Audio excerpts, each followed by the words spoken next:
everybody, it's Nate, aka Devil Dog, and I'm back. This time I'm doing a 2-for-1 sort of review. I'm going to be showing you the Last Guardian Ultimate Edition unboxing, followed by the game review. Now, a lot of people have actually been waiting for this game for a very long time. Now, first of all, once you first get it, it comes in a simulated wood crate, and when you open it up, first thing you'll see right on top is a art book, The Art of the Last Guardian. Now, this game has some interesting story. I'll get into it in a review. But first of all, the art book you receive looks almost like a Beatrix Potter book. And the thing on the front feels pretty much, at first it kind of looks just like a sticker, but it's actually printed on. And it's pretty much got art throughout the game. All in all, nice little book. Let's set that down there. And the next item you'll receive will be these Last Guardian stickers. Yeah, stickers. They are what they are. Kind of cheap stickers, but nonetheless, they're still stickers. And of course, the Steelbook version of the game. Now I want to actually show you this so you can actually see that it does in fact actually have the actual Last Guardian game in it. The game actually exists. Yeah. Now, then you remove this little plastic piece, and down here you get this Trico statue. It's a nice statue, pretty heavy, good detail quality of Trico sleeping, and it says right on there, The Last Guardian. It's a plastic base with kind of a hard, plastic Trico. And it does have like a little figure that you actually set right here on his head. Good detail to his wings. All in all, pretty damn nice statue. And now it's on to the fun part. The thing that everyone's been waiting for a long time. Now here's my review of The Last Guardian.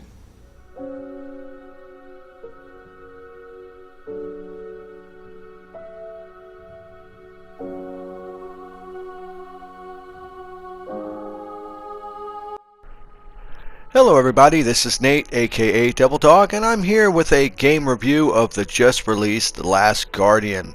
This game was finally released on December 6th of 2016 after a total development hell that's led to it having multiple delays, possible cancellations, almost disappearing into vaporware. But yet, here we go, we finally have a physical release of the game.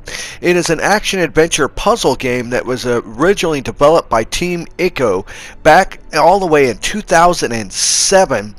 And over its terminal just development cycle that it had multiple delays, which led to all kinds of problems of members of Team Ico leaving, stating everywhere from hardware difficulties to other problems leading to the original version that people thought the game was canceled.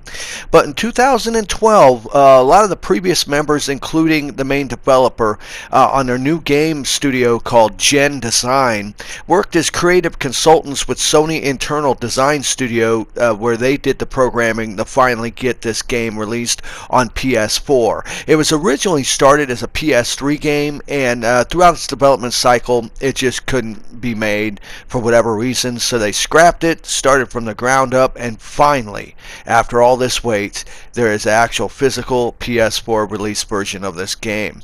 Now, this game does have what they call light platforming, but it seems to have a quite significant amount of platforming in it, and the game centers mostly around puzzle solving with you and your friend the Trico. And the commands for this dog bird creature are really kind of interesting because you can't control the Trico, which most people know this. You can just issue him commands and help him try to get you to solve puzzles throughout the game. And you can tell his overall attitude and personality, how he's feeling, by the color of his eyes. It will show his mood. And as you go through the game, you will have different instances where you can tell his mood basically by the color of his eyes. And when you first start out, naturally, you'll have your standard issue training area, which isn't really a training area. I mean, it'll pop up several times on basically what they want you to do, but you still have to kind of figure it out. And in that aspect, it is a really good game.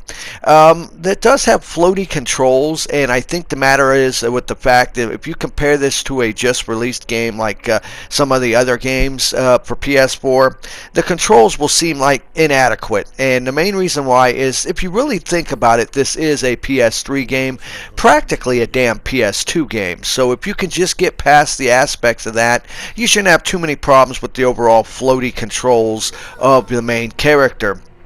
Now, the one thing I gotta say, hands down, with all the games that they've ever made in their series, since this is considered the third part in a trilogy of games that started out with Ico, Shadow of the Colossus, and this one, by far their architecture and design of the levels are, bar none, top-notch, fantastic.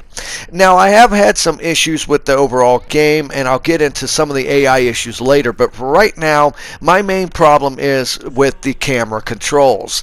Now, I do understand through all the development cycle turmoil that they had, they weren't able to solve a lot of the problems that they were really struggling with from the very start on the onset of this game.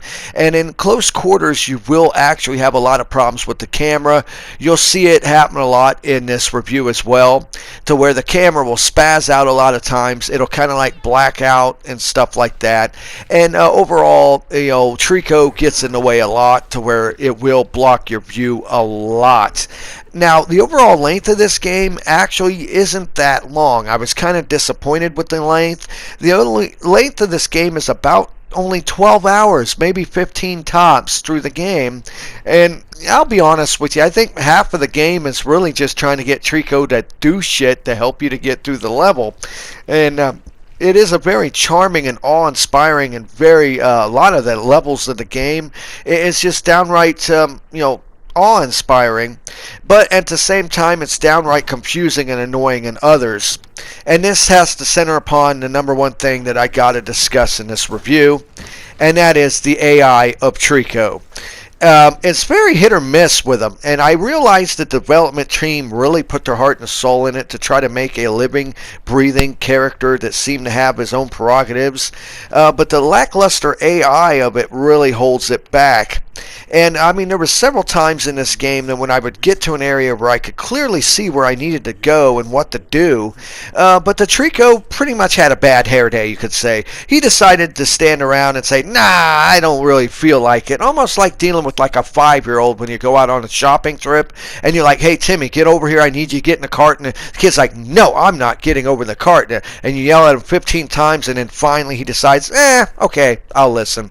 That's basically the prerogative of how Trico is, and that is fundamentally one of the main flaws with this game. While it does come off as a beautiful attempt in a game to where you end up falling in love with this character, and it does have a very, very artistic style in the terms of the story that you can kind of make up your own decision of what the meaning of it is as you go through, similar to Shadow of the Colossus and everything else. But the flaws that do show the most are definitely the AI with the Trico, down to the slightest degree. While, like I said, it is almost like living with a fucking cat-dog hybrid. It's really tricky, to get him to do what you need to do when you need him to do it. Now, the level designs, though, hands down, are fantastic. They're super grand, and, once again, they did fantastic on the levels. The verticality of all the levels, the puzzle designs and everything were very well thought through. But you could tell Team Ico pretty much decided that, there's one way to do it.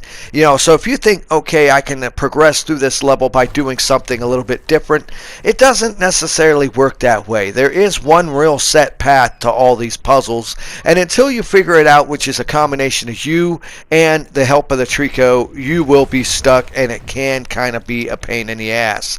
Now, the other thing I've kind of noticed is not mainly with your main character, but with Trico once again, is the long drawn out animations.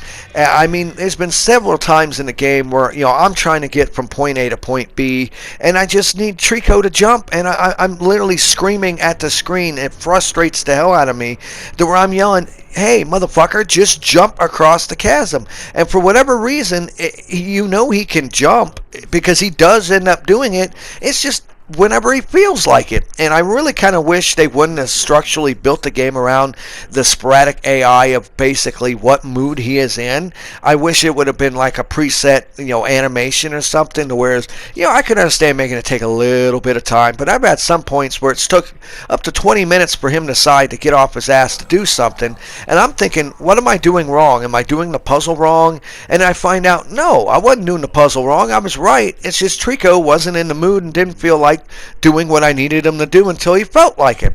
And the other thing you have to deal with also is, since it's almost like the brains versus brawn in this game, you're the brains and he's the brawn. You can't fight enemies, and there are parts in this game where you will be attacked by enemies and you can't defend yourself. The only real way you can is to run from the enemies and once again run around, try to get on the Trico and have Trico kill him for you.